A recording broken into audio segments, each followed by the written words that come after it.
지난주 마지막 부분에서 예수님은 새술은 새 푸대에 담아야 된다고 했습니다. 헌 푸대에다 새 포도주를 담으면 헌 포도주가 찢어져서 포도주도 버리고 푸대도 버리기 때문입니다. 무슨 이야기일까요? 하나님 나라에는 이 땅에 두 개의 교회가 시작됐습니다. 하나는 유대인의 교회고요. 아브라함으로 시작했고요. 하나는 예수 그리스도로부터 시작했습니다. 성경도 구약과 신약으로 나누어져 있습니다. 우리가 구약을 통틀어서 그냥 율법이라고도 얘기를 합니다. 만약에 율법에 복음을 담을 수 있었으면 그리스도의 시대는 필요 없었을 것입니다. 율법이 복음의 역할을 충분히 할 수 있었다면은 그리스도는 이 땅에 와야 할 이유가 없죠. 그죠? 율법을 할 수 없었기 때문에 예수께서 오신 것이거든요. 구약에다가 신약을 담을 수는 없습니다. 율법에다 복음을 담을 수는 없습니다. 하나님의 의도는 처음부터 창세기부터 계시록까지가 모두가 복음입니다.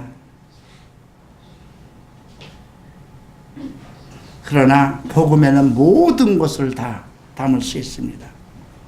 모든 것을 구약이든 뭐든 다 함께 담을 수 있습니다. 그래서 새술은 새 푸대에 담아야 된다는 것이죠. 계속해서 문제를 일으키는 사람들은 죄인이 아니었습니다. 유대인들이 생각하는 것은 죄인들이 계속 문제를 일으킨다는 거예요. 사회를 어지럽히고 사회에 비도덕적이고 사회에서 정말 합당한 일을 못하고, 그래서 마태와 함께 된 세리들과 예수님께서 함께 그 저녁 식사를 초대해서 그걸 같이 즐기고 있는데 비방하지 않았습니까? 어떻게 저렇게 죄인들과 함께, 그리스도의 제자라는 사람들이 어떻게 저런 일들을 할까? 그죠?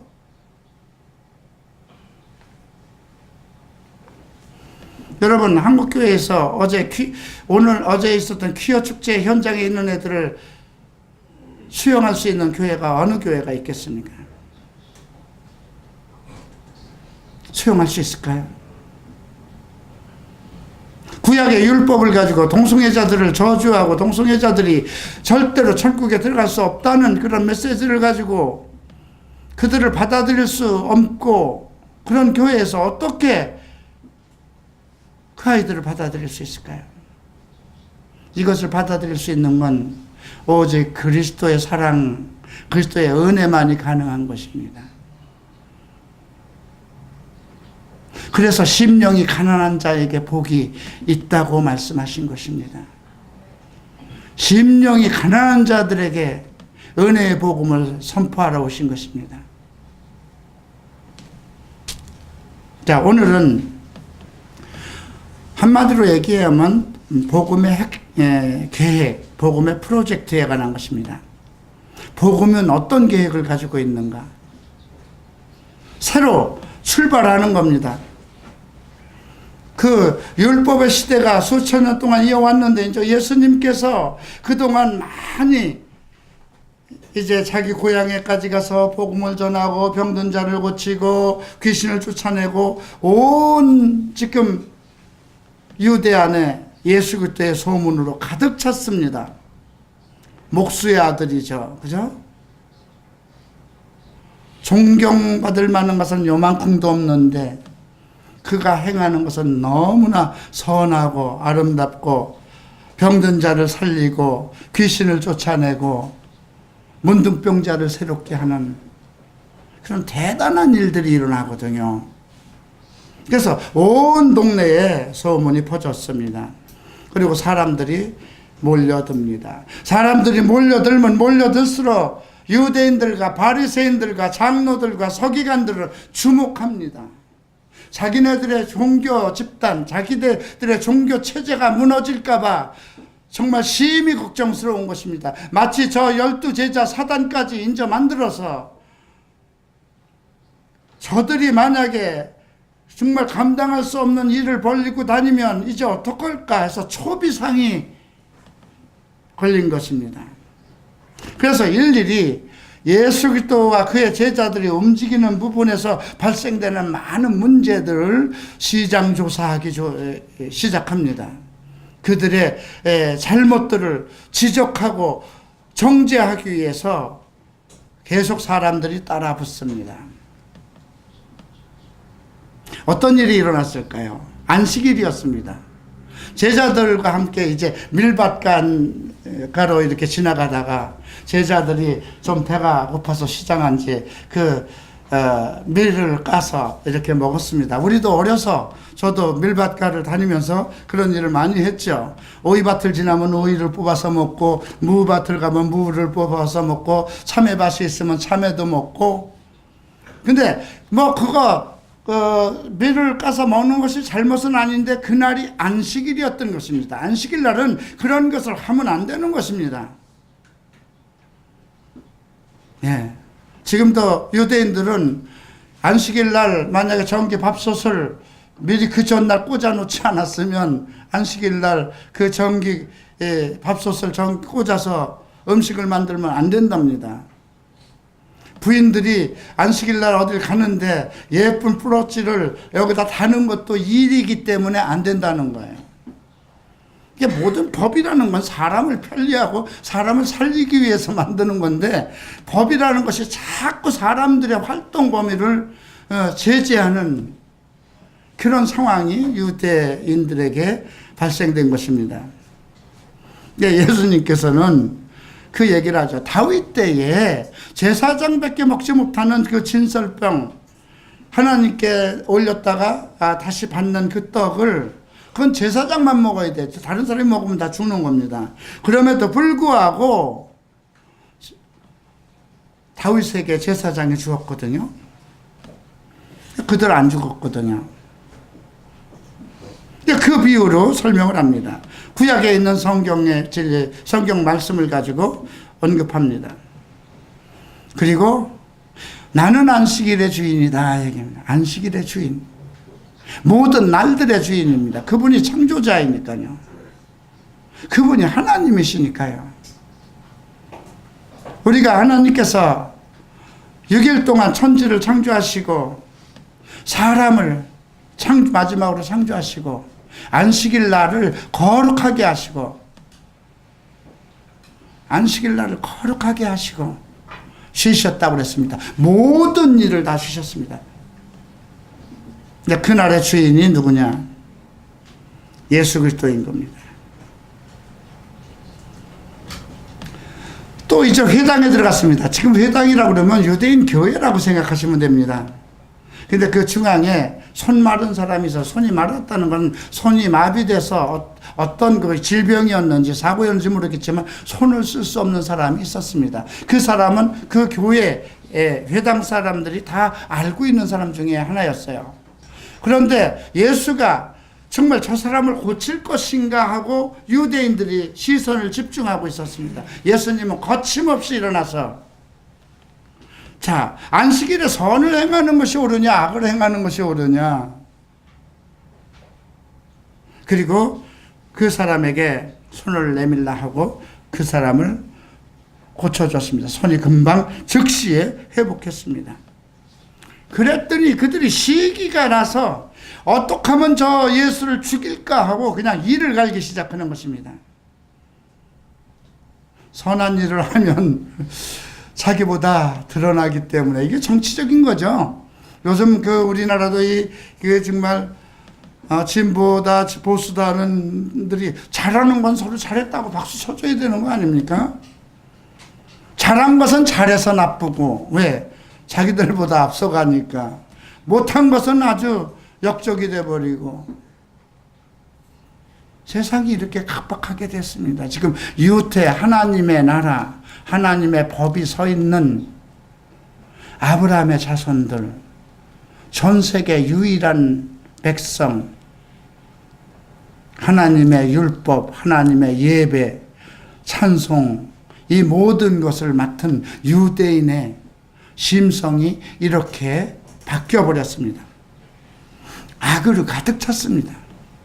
선한 것을 행해야 되는데 선한 것을 악이라고 그러고 악한 것을 가지고 선을 삼는, 이건 정말 뭔가 잘못된 것이죠.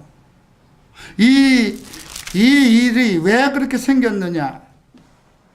그래서 주님이 그 45절에서 얘기하는 겁니다. 선한 사람은 마음에 쌓은 선으로 손을 내고 악한 사람은 그 쌓은 악에서 악을 낸다는 겁니다. 이 마음이 그렇게 더러워지고 악해졌다는 것입니다. 원래 이스라엘은 선한 열매를 맺는 나무였습니다. 무화과 나무, 포도나무는 모두 사람들을 융성하게 하고 사람들에게 기름을 붓고 사람들에게 축복을 주는, 무화과 나무, 감람나무는 모두가 사람들을 위한 종교적인 속성보다는 하나님의 아름다운 열매인 나라입니다. 이게 이스라엘입니다. 근데 지금 못된 나무가 돼버린 겁니다. 아주 나쁜 열매를 맺는 그런 나무가 된 겁니다. 가시나무에서 무화과를 딸 수가 없는데 원래 무화과 나무인데 지금 가시나무가 돼버린 겁니다. 주님이 원하는 것은 무화과 나무고 포도입니다. 무화과 열매와 포도를 맺고 싶었는데 그 나무 자체가 가시나무와 찔레로 바뀌어버린 것입니다. 우리가 이사야서를 보면 이스라엘에 대해서 무화과 나무요 포도나무라고 그랬습니다. 한국교회는 어떨까요? 지금 주님이 원하는 아름다운 열매를 맺는 교회일까요? 어제 나는 왜 그렇게 슬펐을까요? 정말 저들은 그렇게 열심히 하나님을 이 일을 하는 것이라고 대한민국의 모든 교회가 연합을 해서 그 국민대회를 하는데 나는 왜 그렇게 그걸 보고 슬펐을까요? 아무려면 정말 43살에 동성애로에서 탈출한 어머니가 그 동성애 문제로 자살한 그 아픔을 가지고 있는 내가 동성애들을 좋아하고 그들을 두둔하는 말이겠습니까? 어떤 것이 선이고 어떤 것이 악일까요? 이것이 뒤바뀌어 버렸기 때문에 주님은 새로 시작하지 않으면 안 됐던 것입니다. 새 술은 새 부대에 담아야 되겠구나. 그래서 시작한 것이 무엇입니까? 사도를 세우신 겁니다. 12사도를 세우셨습니다. 우리가 이제 12절부터 보면 산에 올라가서 새벽이 맞도록 밤을 새서 기도하셨습니다. 왜 밤을 새서 기도하셨을까요? 12사도를 세우는 것이 중요했기, 물론 중요합니다. 그것보다도 이제 이 복음의 시대를 어떻게 천년 만년 하나님의 나라가 완전히 완성될 때까지 세울 것인가, 이룰 것인가, 그거에 대한 번민과 고민과 소원이 아니었겠습니까? 그리고 이제 12를 택하십니다. 베드로라고 하는 시몬, 그 형제 안드레, 야고보, 요한과 필립과 바돌로메와 마테와 도마와 알페오의 아들 야고보와 셀롯이라는 시몬과 야고보의 아들 유다와 예수를 파는 자가 될 가룟 유다까지 포함되어 있습니다. 자, 그리고 그 다음에 한 일이 무엇일까요? 제자들의 삶의 원리를 가르치기 시작합니다. 그들은 평범한 사람들이었잖아요. 죄인도 있었잖아요. 시민운동을 하던 사람도 있었어요. 그죠? 예. 그냥 어부들도 있었고요. 그 중에 아주 간사하고 정말 좀 신학적으로 가장 그 율법을 많이 알고 있다는 가룟 유다와 같은 예수를 팔 사람도 포함되어 있었습니다. 그래서 이제 그들로 하여금 새로운 시대, 복음의 시대를 구축하면서 이제 해야 할 일, 그들이 무엇을, 어떤 마음을 가져야 될 것이며 어떠한 원리를 가지고 하나님의 교회를 이끌어갈 것인지 그 원리를 설명하는 것입니다. 제자의 삶의 원리입니다. 이것은 우리의 목회자들의 삶의 원리이기도 하고 모든 크리스찬의 삶의 원리이기도 합니다. 첫 번째, 가난한 자는 복이 있다고 했습니다. 무엇이 가난한 것을 얘기할까요? 배고픈 것을 얘기할까요? 그것은 21절에서 얘기합니다. 여기서 가난한 것은 심령입니다. 마음이 갈급하고 무엇인가 인생의 그 허망된 것을 채울 길 없는 사람들. 저는 어제 퀴어 현장에 가서 아이들이 정말 무지개 색으로 여러 가지 장식을 하고 화장도 하고 했지만 그 눈에서 보이는 허망감, 상실감을 보았습니다. 평안함이 없었고 기쁨이 없었다는 거죠. 그들의 심령들은 다 갈급해 있었던 것입니다. 그래서 심령이 가난한 자가 복이 있나니 하나님 나라가 너희 것이라고 그랬습니다. 여기서 너희라는 것은 지금 제자들에게 가르친 것이기 때문에 제자들이 모두 심령이 가난해야 된다는 것입니다. 뭔가 갈급하는 것이 있어야 된다는 것입니다. 무엇인가 하나님의 것으로 갈급하지 않으면 안 될 만한 그런 것들이 있어야 되는 것입니다. 내가 만약에 이런 것이 없었다면, 내 심령에 만족한 것을 누릴 수 있었다면 저는 하나님을 찾아 나오지 않았을 것입니다. 저는 잘 살던 사람입니다. 나는 내 주변에 화려한 친구들도 많았었고 나름대로 세상에서 인정받던 사람입니다. 그런데 아무리 돈이 많고 아무리 세상에서 인정을 받으면 받을수록 계속해서 내 마음이 허망하고 내가 언제까지나 이 더러운 생활을 계속해야 되며 내 인생은 이렇게 끝을 내야 될 것인가 생각했을 때 너무 괴로웠던 것입니다. 이미 그러한 심령들은 복음을 받을 준비가 되어 있다는 것입니다. 그래서 여러분들 아들이 만약에 예수를 믿지 않고 나쁜 짓을 하더라도 기다려줘야 돼요. 기다려줘야 돼요. 그 심령이 정말 현실 속에서 그 어떤 쾌락으로도 어떤 것으로 채울 수 없는 그 아픔 때문에 견딜 수 없어서 무엇인가 자기를 도울 수 있는 그것을 향해서 기도하기 시작할 때 그때까지 기다려줘야 됩니다. 하나님은 미리 아신 자들 속에 그런 것을 준비하셨습니다. 미리 아신 자들을 불렀다는 것입니다. 여러분들의 자녀가 내 형제가 예수를 믿었다면 그 심령이 가난해지기를 기다려야 되는 것입니다. 두 번째는 줄인 자가 복이 있나니 배부름을 얻을 것이라 했습니다. 요즘에 배고픈 사람, 줄인 사람이 어디 있습니까? 그죠? 우리 부모 때에는 배고픈 것을 우리 어머니들, 아버지들은 알았습니다. 아마 필리핀 지역에 가보니까 배고픈 사람들이 많더라고요. 이번에 100여 명의 아이들과 함께 음식을 나눠 먹으면서 그 애들의 우리가 만들어 놓은 그 칠드런 데이라는 참여해서 그들과 함께 잠시 기쁨을 나누고 왔습니다만 그들에게 필요한 게 있었습니다. 우리는 지금 배불리 먹고 있습니다. 대한민국 사람들은 너무 배불리 먹고 있습니다. 근데 그들은 이 지구상에는 지금 배고파서 먹을 것이 없어서 걱정인 사람들이 너무 많습니다. 아프리카는 우리가 그 뉴스나 영화를 봐서 알지만 나는 필리핀이라는 나라를 2번 갔다 와 보면서 내 이웃에 이렇게 가까운 나라에 이렇게 경제적으로 어렵고 이 어린애들이 먹을 것이 없고 신을 것이 없어서 그 영양에 문제가 있는 그런 나라가 내 근처에 있다는 것은 있을 줄은 생각도 못했던 것입니다.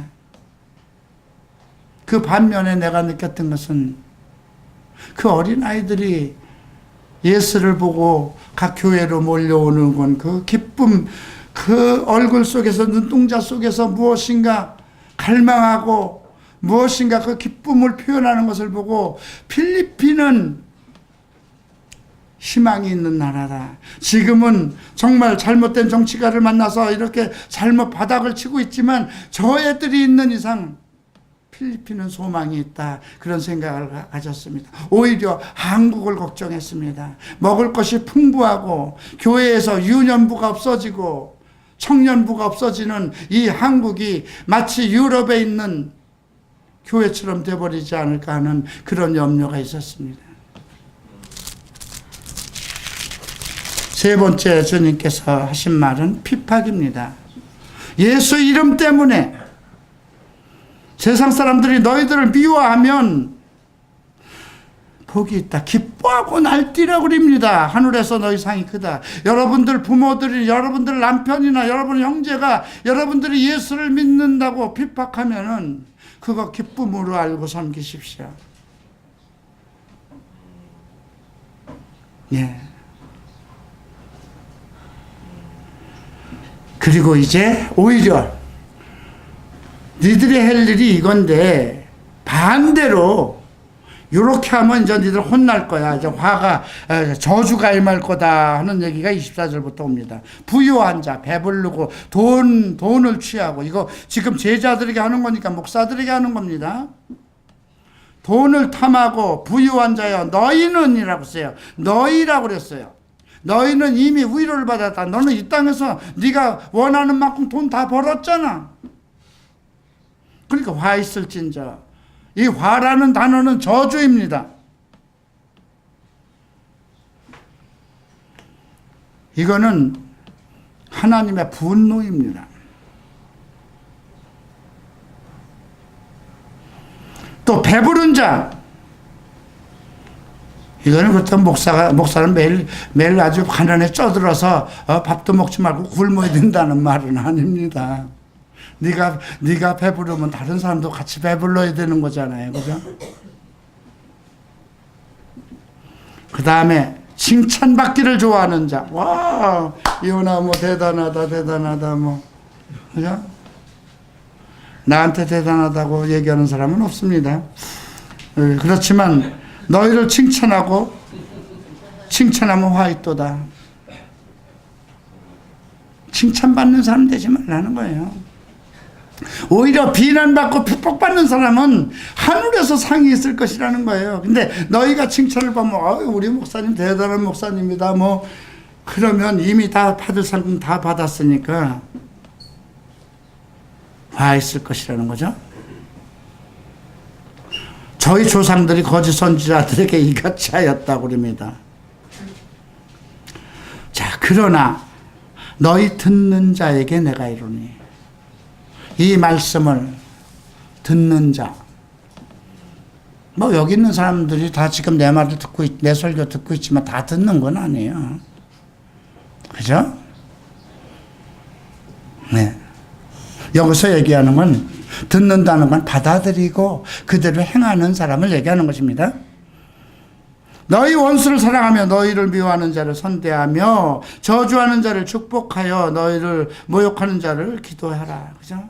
너희에게 반대되는 사람, 너희를 저주하고 막 핍박하고 그 사람들을 오히려 축복하라는 것입니다.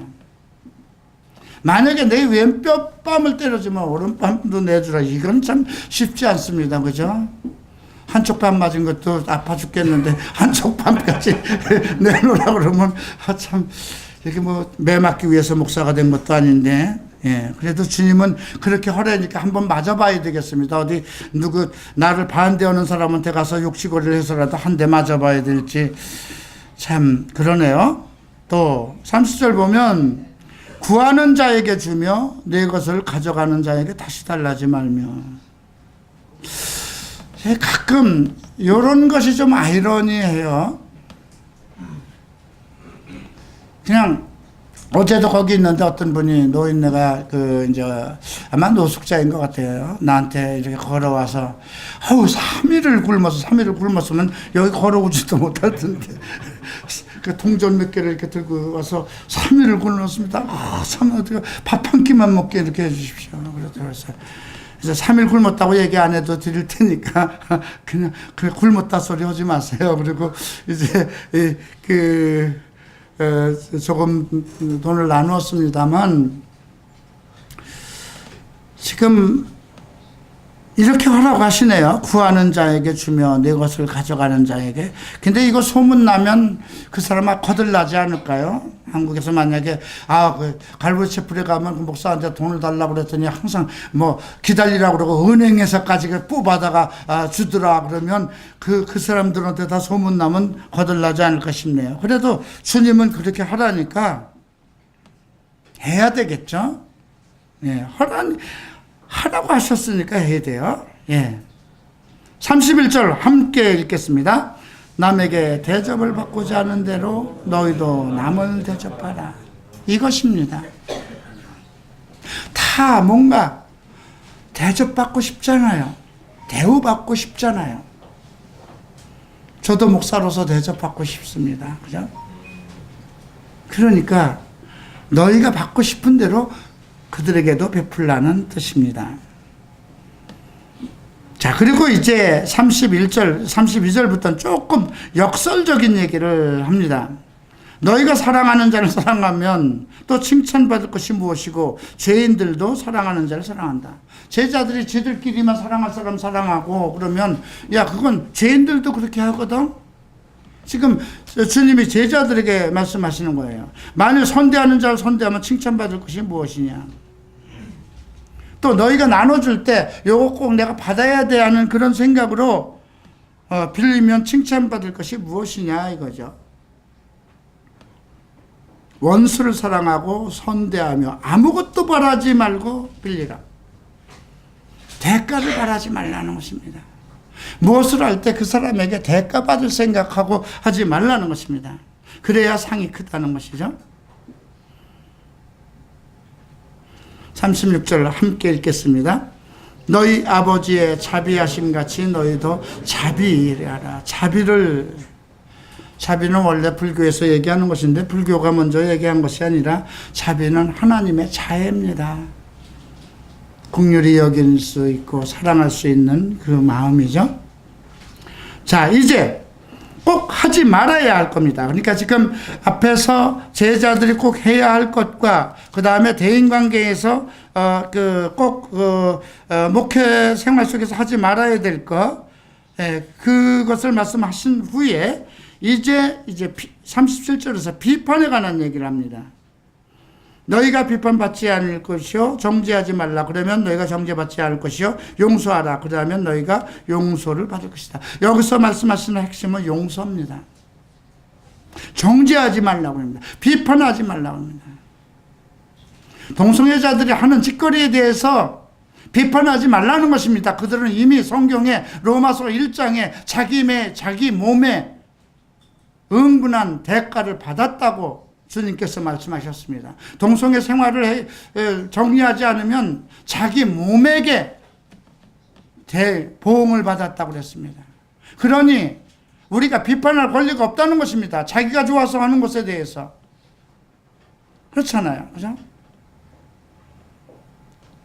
또 정죄하지 말라고 그랬어요. 정죄는 사람에게 준 권리가 없습니다. 정죄를 할 수 있는 권한은 누굴까요? 인자됨을 위해서 모든 사람의 심판의 권세를 예수님께 주셨습니다. 죄를 정할 수 있는 건 하나님밖에 없는 것입니다. 율법이 전부 다 죄를 정한 겁니다. 인간이 행할 수 있는 모든 죄를 정한 것이 율법인데 이것을 정한 분은 하나님밖에 없다는 거예요. 하나님이 창조하신 사람이고 선과 악을 완벽하게 아시는 분이고 전지하시고 전능하시고 죽은 자를 살리시고 정죄된 자를 다시 회복시킬 수 있는 권세와 능력이 있기 때문에 그분만이 할 수 있는 것인데 교회가 해서는 안 된다는 것입니다. 지금 12 제자는 교회입니다. 교회가 비판을 하는 위치에 서지 말라는 것이고요. 불교에 대한 비판해서도 안 되는 것입니다. 정죄해서도 안 되는 거죠. 차라리 용서라는 말이 나오네요. 용서. 예. 그리고 주라 버립니다. 그래야면 너에게 줄 것이야. 되갚아 준다는 것입니다. 필요한 사람들에게 주라는 것이죠. 후히 줄 것이니까 너희가 아끼지 말고 달래는 사람들에게 주라는 것입니다. 근데 너희가 요거 다 주면 나는 뭐 먹고 살아? 이렇게 헤아리면 그 헤아림으로 너희도 헤아림을 도로 받을 것이라는 거죠. 혹시 여러분들 하나님한테 헌금 드릴 때 얼마나 헤아리나요? 그냥 1,000원, 남들 모르게 1,000원짜리가 나오게끔 했는데 10,000원짜리가 나오면 그냥 기절초풍하는 거 아닐까? 동전하고 1,000원짜리는 오른쪽에다 넣고 10,000원짜리고 50,000원짜리 여기 넣는데 착각을 해가지고 이쪽 손을 해서 50,000원짜리가 나왔어요. 두고두고 집에 가면서도 후회하고 그러지 않을까? 여기 보면 너희는 헤아리는 그 헤아림도 너희도 헤아림을 받아. 요거 헌금 봉투에다 쓰면은 안 되겠죠.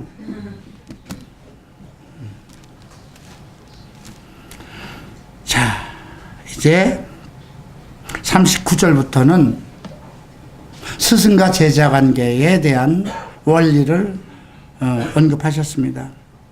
소경이 소경을 인도할 수 있느냐? 둘 다 빠질 것이다. 그죠? 소경이 소경을 인도하면 둘이 다 빠지죠. 그죠? 목사가 만약에 성경에 대해서 모르면 어떻게 할까요? 이건 문제죠. 성도들 다 실족시키는 거잖아요. 그죠?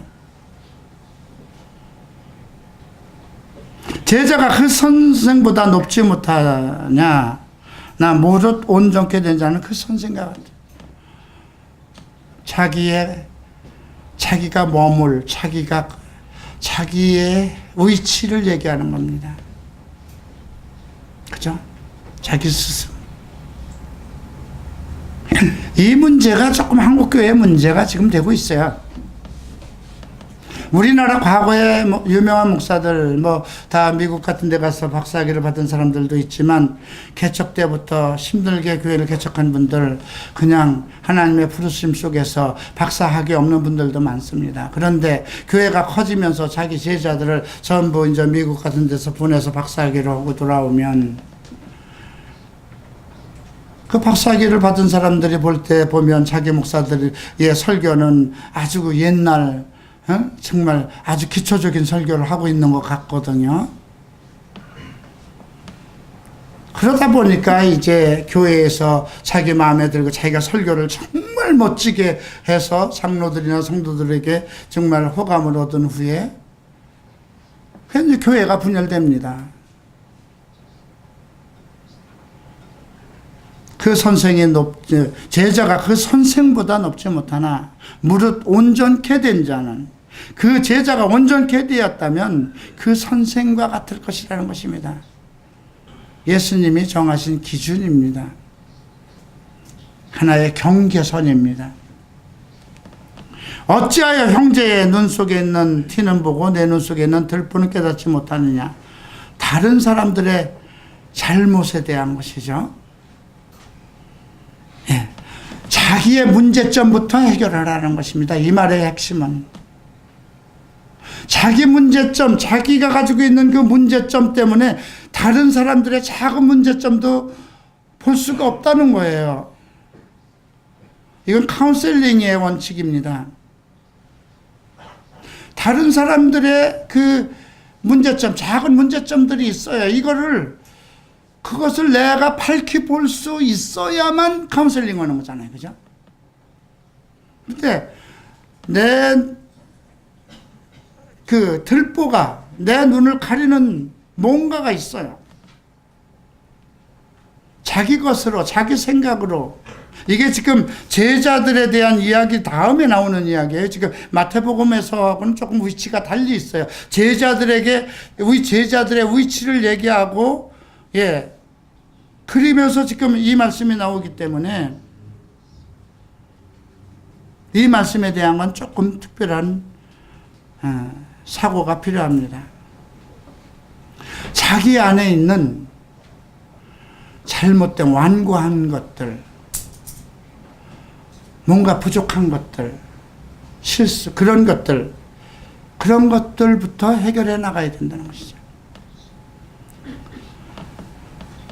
자, 그리고 사실 주님이 원하는 것은 좋은 열매 맺는 나무입니다.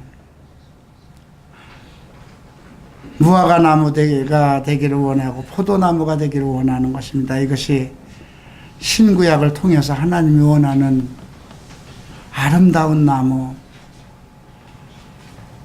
하나님의 것으로 충만한 그런 나무가 되기를 원하는데, 마음에 가장 더러운 것들이 가득 쌓여 있어가지고. 근데 문제는 무엇일까요? 주여 주여 부르면서도 하나님이 예수께서 말하는 걸 지키지 않는 것. 지금 교회가 잘못되는 거 다 그런 거 아닌가요? 주님이 지금 하늘에 계시지만 이 복음서부터 지금 우리에게 얼마나 많은 말씀을 가르쳤어요. 그죠? 그런데도 안 지키잖아요. 성경 따로 행동 따로 하게 되잖아요. 그죠? 그래서 이 모든 것, 지금 6장에 주님께서 하신 말씀, 주께서 부탁하신 모든 말씀을 완벽하게 이룰 수 있는 것이 무엇일까요? 그 방법이 무엇일까요? 47절입니다. 함께 읽겠습니다. 내게 나와 내 말을 듣고 행하는 자마다 누구와 같은 것을 너희에게 보이라. 여기서 누구는 누굴까요? 아브라함일 수도 있고, 이삭도 될 수 있고, 야곱도 될 수 있고요. 다니엘도 될 수 있고요. 모든 성경에 하나님의 말씀을 듣고 온전히 행한 선지자들일 수 있고요. 사도들일 수 있고, 바울일 수 있고, 디모데일 수 있고, 그죠? 내 말을 듣고 행하는 자. 우리가 성경에 기록되어 있는 말씀을 듣고 그것을 행한다면, 예, 복음의 계획은 이루어지는 것입니다.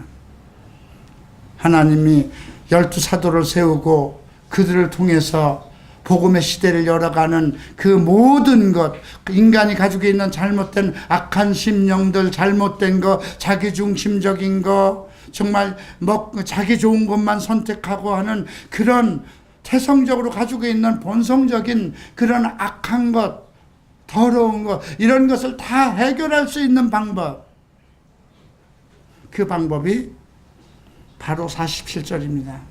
내게 나와와 먼저 주님께 나아가야 되는 것입니다. 그죠? 예수를 영접해야 되는 것입니다. 두 번째는 그의 말씀을 들어야 되는 것입니다.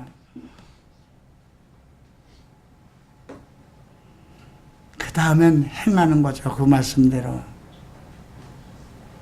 어제 어떤 내가 아는 우리 교회 청년이었던 어머니가 왔습니다. 그 아이가 궁금해서 그 아이 어떻게 지내나요? 물었더니 열심히 노력하고 있는데 안 되네요. 노력은 죽을 때까지 안 됩니다. 성경은 노력하라고 그러지 않습니다. 행하라고 그럽니다. 그 예수 안 믿는 사람도 노력했던 거예요. 동성애 문제 어떻게 동성애지도 않을까? 담배 어떻게 하면 안 피울까? 술 어떻게 하면 안 마실까? 노력했던 거예요. 사람은 노력하려고 합니다. 성경은 노력하라고 그러지 않습니다. 행하라고 합니다. 그게 진리니까요. 그 말씀을 행할 때 능력이 나타나는 것이니까요. 그게 진리요, 길이요, 생명이고, 그 진리의 말씀, 주께서 하신 말씀을 내가 행할 때에 거기에서 능력이 나오기 때문입니다. 그리고 마지막으로 이제 집을 짓는 걸 얘기하는 거예요. 이거는 교회를 짓는 걸 얘기하는 겁니다. 12사도를 불러서 이제 그들이 교회를 지어 나갈 것입니다. 집을 짓되 깊이 파고 주초를 반석 위에 놓은 사람과 같으니 큰 물이 나서 탕류가 그 집을 부딪히되 잘 지은 영고로 능히 요동치 못하겠거니와 듣고 행치 아니하는 자는 주초 없이 흙위에 집 지은 사람과 같으니 탕류가 부딪힘에 집이 곧 무너져 파괴됨이 심하니라. 교회를 어떻게 지어야 될 것인가에 대해서 말씀하신 것입니다. 오늘 이 말씀은 나에게 주신 말씀이기도 하고 여러분들에게 주신 말씀이기도 합니다. 복음의 계획입니다. 복음의 계획. 우리가 아직 부족한 것도 많고 욕심도 많고 죄에 가까운 주님 보시기에 정말 합당치 못하고 아직 마음에 쌓은 악도 있을 것입니다. 그러나 이 모든 문제를 해결할 수 있는 것, 주께 나와 그의 말씀을 듣고 행하는 것입니다. 그것이면 다 해결되는 것입니다. 여러분, 우리가 살아있는 동안 얼마나 오랜 호흡을 할 수 있을까요? 내가 과연 몇 날, 몇 년을 더 살 수 있을까요? 그런데 살아있는 동안에 언제고 내가 변화될 거야 이런 생각은 갖는 사람은 그 사람은 언제고가 됩니다. 항상 내일도 언제고 모레도 언제고. 그러니까 언제고라니까 날이 계속 밀려나가는 거예요. 그죠? 오늘이라는 날에, 그죠? 지금입니다. 나옵니다. 나는 그리스도의 사람으로 살겠다. 나는 예수 안에서 살겠다. 주의 말씀대로 살겠다. 주의 뜻대로 살겠다. 그분만이 나의 생명이요 길이요 영생을 이루는 완전함이라는 것. 그래서 주님의 말씀, 성경 말씀에 귀를 기울이고 행하시는 갈보리 채플 성도들이 되시기를 축원합니다. 일어나시겠습니다.